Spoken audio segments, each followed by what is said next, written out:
Mais si vous voulez les liens, je vous dis bien, si vous voulez les liens, pour connaître plus en profondeur les origines de toutes ces fêtes, je vous enverrai bien, mais il faut lire. Les peuples périt par faute de connaissances. Il faut vérifier, il faut lire. Les salis passent par la connaissance de la parole, par la connaissance. Si vous n'avez pas la connaissance, Osée 4 et 6, la Bible dit, les gens meurent. On vous présente des choses, vous ne vérifiez pas. On dit seulement, voilà, il y a telle fête, il y a une fête. Voilà, vous coptez, vous récupérez. Vérifiez. Regarde Noël, l'orgie de Noël. Regarde. Noël, en tant que fête, entre guillemets, chrétienne, a été instituée à quelle année? Noël que les gens célèbrent là, bientôt là, le 25 décembre. Soit disant là, Jésus est né. Oh mon Dieu, mon Seigneur n'est pas né le 25 décembre. Je le refuse au nom de Jésus. Noël en tant que fête chrétienne, entre guillemets, a été instituée à quelle année? Au 4e siècle, sous l'empereur Constantin. 4e siècle est là. 1er siècle, 2e, 3e, 4e siècle. Les apôtres ne connaissent pas toutes ces fêtes, vous voyez, hein? Parce que la majorité des apôtres étaient déjà décédés au 1er siècle. Donc ce sont des choses qui ont été établies à l'église après la mort des apôtres. Les apôtres ne connaissent pas ces fêtes. Et ils ont vécu au 1er siècle, ils sont morts. Mais après le départ des apôtres, l'ennemi s'est infesté à l'église, est entré à l'église. Il a mis ces choses en place. L'église catholique, la grande prostituée. Au 4e siècle, sous l'empereur Constantin. Qui était l'empereur Constantin? C'était quelqu'un, entre guillemets, qui s'était converti au christianisme, entre guillemets, cet empereur. Cet empereur, c'est par lui qu'il y a beaucoup de mauvaises choses. Que ce soit des fêtes, que ce soit certains rites qu'on retrouve aujourd'hui dans les églises protestantes, ont tenté, que ce soit même les baptêmes. Les baptêmes qu'on donne dans un petit, dans des piscines. Hein, certaines piscines comme des cercueils. Celui qui a mis ça en place, c'est cet empereur. Parce que lors de sa conversion, lui ne voulait pas aller dans les rivières. Lui dit non, vous pouvez me baptiser dans une belle piscine. Donc l'esprit là qui est entré dans nos assemblées, dans les églises protestantes, où il y a des piscines dans les églises, c'est ce monsieur qui a mis ça en place, cet empereur ici. Donc c'est par lui, il y a beaucoup de fausses doctrines qui sont entrées dans l'église. Certaines fêtes et tout ça, beaucoup de choses. Alors, c'était sous sa domination qu'on avait institué cette fête qu'on appelle Noël. Regardez, l'église catholique romaine a choisi de célébrer Noël le 25 décembre. Je lis un document. Une date, regardez, suivez-moi ici très bien s'il vous plaît parce que je vais m'arrêter. Une date qui coïncidait à plusieurs fêtes païennes célébrant les solstices d'hiver. Retenez, les solstices d'hiver, retenez ces mots.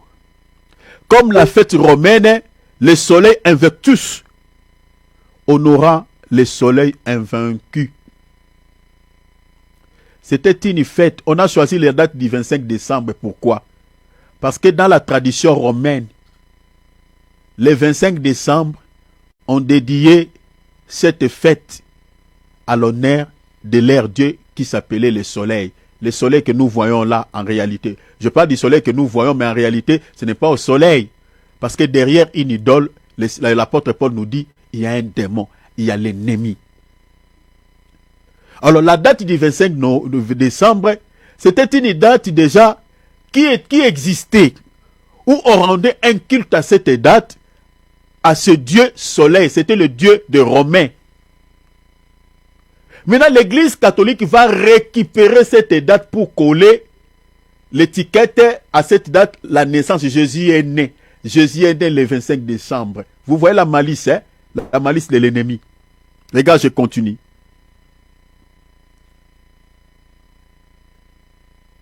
On dit, je reprends, l'église catholique romaine a choisi de célébrer Noël le 25 décembre, une date qui coïncidait avec plusieurs fêtes païennes. Il y en avait plusieurs fêtes païennes en rapport avec cette date où les nations païennes rendez tout un culte à leur Dieu. Maintenant, l'Église catholique va récupérer cette date pour coller la naissance de Jésus. Maintenant, on dit quoi? Avec plusieurs fêtes païennes célébrant les solstices d'hiver. Vous voyez, comme nous sommes en hiver ici, c'est-à-dire il fait tôt la nuit. Vous voyez? Mais maintenant, quand l'hiver va passer, le soleil maintenant, les jours se rallongent. Vous voyez? Donc, en cette période-là, les jours se rallongent. Vous comprenez?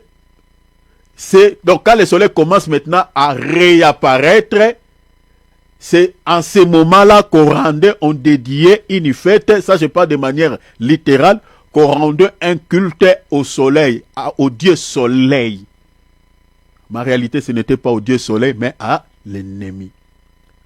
La Bible dit, je lis les documents, on dit, une date, le 25 décembre, qui coïncidait avec plusieurs fêtes païennes célébrant le solstice d'hiver, comme la fête romaine de Sol Invictus, on aura le soleil invaincu.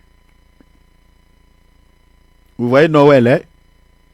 C'est une date qui a été choisie par l'Église catholique sous la domination de l'empereur Constantin.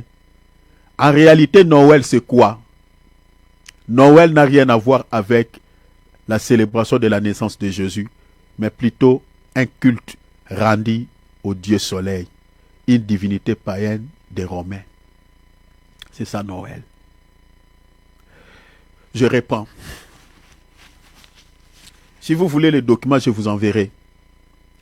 J'ai dit ceci, Noël n'a rien à voir avec la célébration de la naissance de notre Seigneur et Sauveur Jésus-Christ, mais plutôt un culte rendu au Dieu soleil, une divinité païenne des Romains. C'est ça Noël. Donc, naissance de Jésus là, mes bien-aimés, c'est la malice de l'ennemi.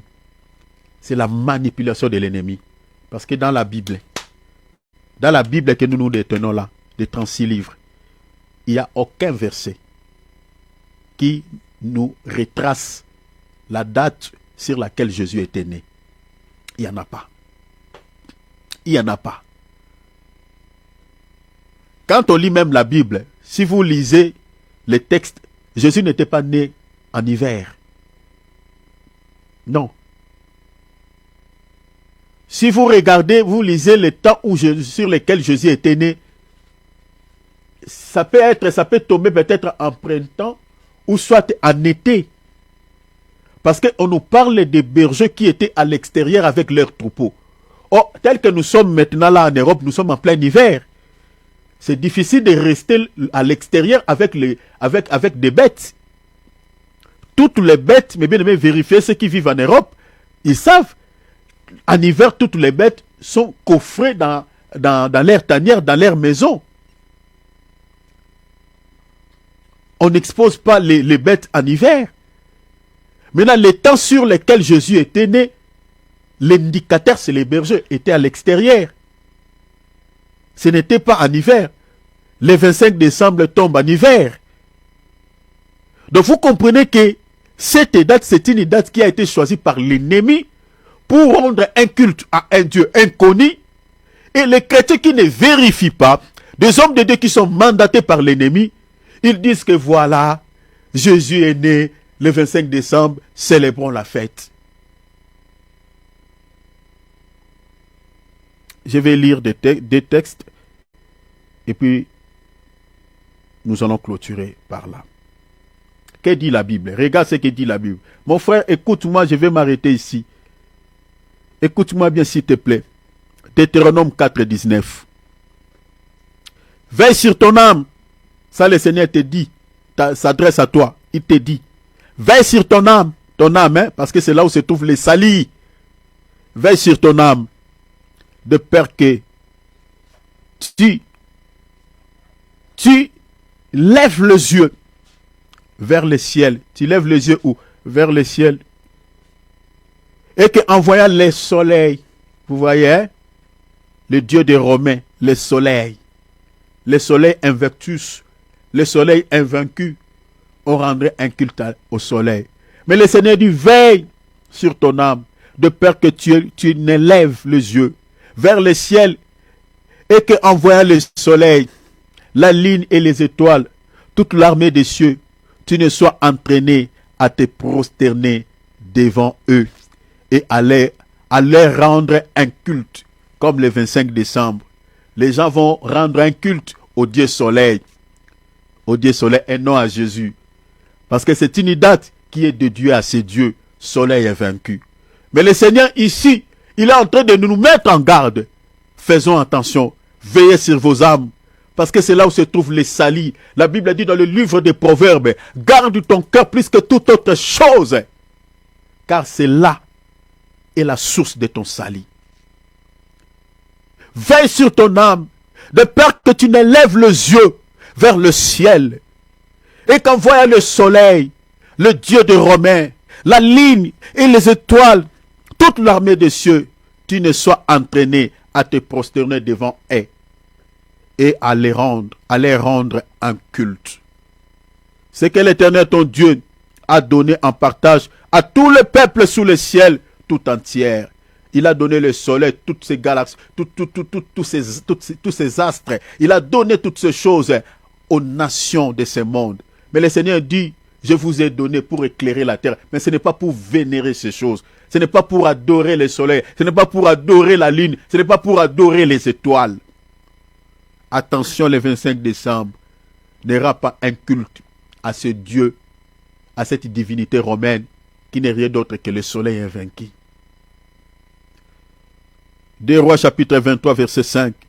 Il chassa le prêtre de haut lieu que le roi de Juda avait établi pour brûler des parfums sur les oliers dans le ville de Juda et aux environs de Jérusalem.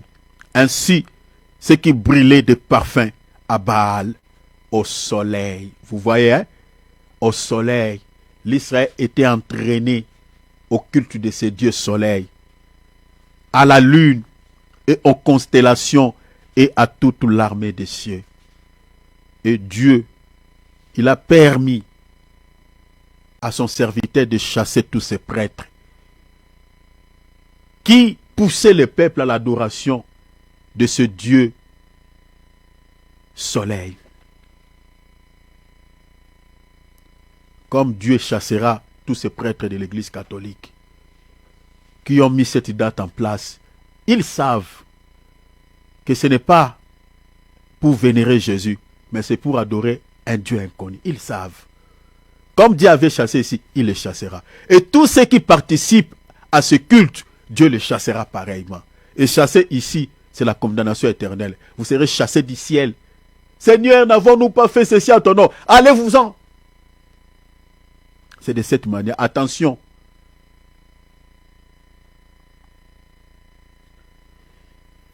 Noël de manière officielle signifie la célébration de la naissance de Jésus. C'est ce qu'on nous dit entre guillemets, officiellement. Mais spirituellement, elle s'appuie sur une célébration du solstice d'hiver, c'est-à-dire symbolisée par les retours progressifs du soleil, comme je viens de dire. Vous voyez, quand le soleil commence à retourner, parce que pendant l'hiver, il fait tôt la nuit. Maintenant, à partir du 25 décembre, le soleil commence maintenant, vous voyez, à retourner progressivement. Vous voyez? Donc, ça c'est littéralement ce qu'on nous dit. Donc, spirituellement, le 25 décembre ou Noël s'appuie sur une célébration du solstice d'hiver et des divinités païennes, comme je nous ai lu tout à l'heure là, comme on vient de lire. Rien à voir avec la naissance de Jésus. Dans Romains chapitre 1er verset 25, la Bible dit, ils ont changé la vérité de Dieu en mensonge. C'est ça ce qu'on nous fait, on fait aux enfants de Dieu. Oh non, Jésus est né le 25 décembre. C'est du mensonge. C'est du mensonge. Ils ont changé la vérité de Dieu en mensonge. Ils ont adoré et servi la créature, le soleil, au lieu du Créateur qui est béni éternellement. C'est ça ce qui est dit ici dans Romains 1, 25. Les gens adorent le soleil invictus, le soleil invaincu, au lieu d'adorer le Créateur qui a créé ce soleil. Mais en réalité, qui se cache derrière le soleil, c'est le diable. Romains 1 Corinthiens chapitre 10, lisez cela, à partir du verset 18-19.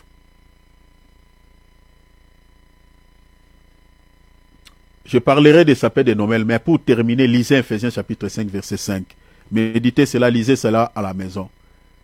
Toutes ces personnes qui célèbrent Noël, il rend un culte à un Dieu inconnu. Il rend un culte au Dieu soleil, au Dieu païen, au Dieu romain. Il rend un culte aux divinités païennes qui étaient célébrées à cette même date. Et vous savez que dans la Bible, selon cette écriture que je viens de vous dire, Ephésiens chapitre 5, verset 5, les idolâtres n'hériteront jamais le ciel.